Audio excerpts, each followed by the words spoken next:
Prime Minister Shinzo Abe's ruling coalition was all but certain of a resounding victory in Sunday's general election, as early projections showed that it was likely to secure a two-thirds majority in the lower house, raising Abe's chances of achieving a historic third term and his long-time ambition of revising the pacifist constitution. Early projections based on exit polls from major media outlets including TBS and TV Tokyo showed the Liberal Democratic Party Komito bloc winning 311 seats in the 465-member lower house, power that would help it call a referendum on amending the U.S. drafted charter. This would herald a resurgence in Abe's drive to amend the Supreme Code for the first time since it took force 70 years ago. LDP Secretary General Toshihiro Nikai tried to remain calm after being informed that an overwhelming victory was at hand. "We're very grateful that the public has given the cabinet a mandate, but we will be careful not to become arrogant going forward," he said on an online news program. Although Kibo no to Party of Hope, the upstart headed by Tokyo Gov. Yuriko Koike, launched with hopes of pulling off stunning majority victory, it was apparently struggling to hold on to its pre-election tally of 57 seats. Meanwhile, the opposition party that was actually viewed as a growing threat in the race was the Constitutional Democratic Party of Japan, which was on course to boost its standing to 58 seats from 16, Tokyo Broadcasting System projected. It was a remarkable moment for Abe, whose grip on power began slipping in July after his LDP was clobbered by a fledgling party headed by Koike in the Tokyo Metropolitan Assembly election.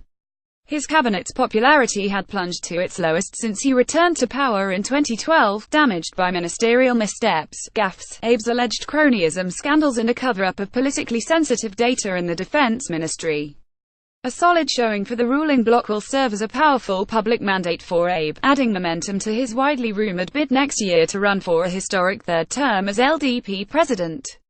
If re-elected, Abe, who briefly held office from 2006 to 2007, could remain in power until 2021, becoming the nation's longest-serving prime minister. Early results showed Koike's Kibo no to struggling to reach its initially predicted position as Japan's second-largest party, presenting the first major setback to the populist governor's surprising political ascent. Throughout the campaign, Koike coined political catchphrases, including Euronomics, an economic policy that involves taxing firms that stockpile cash, and the 12 Zeros, a list of reforms that includes eliminating nuclear power, hay fever and rush or train hell. But based on the election results, Koike could end up losing her grip on the party. Koike conceded defeat after getting early projections, adding that she needed time to analyze the likely outcome. "This is a very harsh result," Koike told reporters in Paris, where she was attending a climate conference. She said her words and actions during and before the campaign made voters feel uncomfortable. Vying against Kibo no to for second place is Yukio Edano's CDP, which rapidly developed a strong base with its call to restore decent politics. The CDP opposes Abe's plan to amend Article 9 of the Constitution to legitimize the self-defense forces in line with the divisive security laws his ruling bloc rammed through the Diet in 2015. While its second-place finish is unlikely to threaten Abe's legislative advantage, it would have symbolic resonance, vindicating Edano's emphasis on uncompromising resistance to Abe's plans for constitutional revision and past changes to the national security law, said Tobias Harris, a political analyst at Teneo Intelligence, the political risk arm of consulting firm Teneo. The opposition slammed Abe's decision last month to dissolve the lower house as a self-serving ploy to avoid a grilling in the Diet over his scandals. The questioning had been expected to begin during the extraordinary Diet session called, and immediately dissolved, in September. Abe, however, said his actions were intended to seek a public mandate for his hardline attitude toward North Korea and his decision to use the proceeds from the 2019 consumption tax hike to boost education and social security instead of paying down the national debt. "We can no longer let ourselves be fooled by North Korea. We cannot succumb to its threats. By taking advantage of our strong diplomacy, we have to make sure the North will have no other option but to change its policy and return to the negotiating table," Abe told supporters waving Rising Sun flags at a rally at Akihabara Station on Saturday. Abe added he will work in lockstep with U.S. President Donald Trump to continue to maximize pressure on the regime.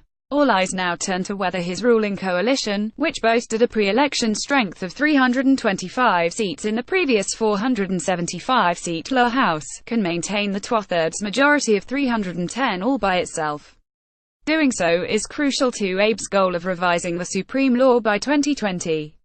In May, he said his aim was to legitimize the existence of the SDF, which some scholars say is unconstitutional under war, announcing Article 9, instead of rewriting the article outright. However, Abe proposed adding a contradictory paragraph to formalize the existence of the SDF, overriding his LDP's previous goal of a drastic rewrite. Abe reportedly aims to form a consensus in the party on how to go about revising the charter by year-end and initiating a referendum next year.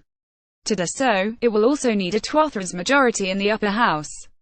The ruling coalition lacks a majority but could recruit other pro-revision forces to its cause. Failure to cement the two-thirds majorities would mean Abe might have to reach out to opposition parties supportive of constitutional revision, such as Kibo no-To and Nippon Ishin no Kai Japan Innovation Party.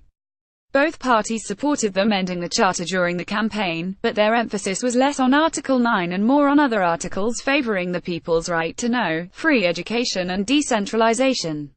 According to the Communications Ministry, voter turnout as of 6 p.m. was 29.99%, down about 5% from the previous lower house election in 2014. Early voting, however, surged to 21.37 million, a jump of 62.54%.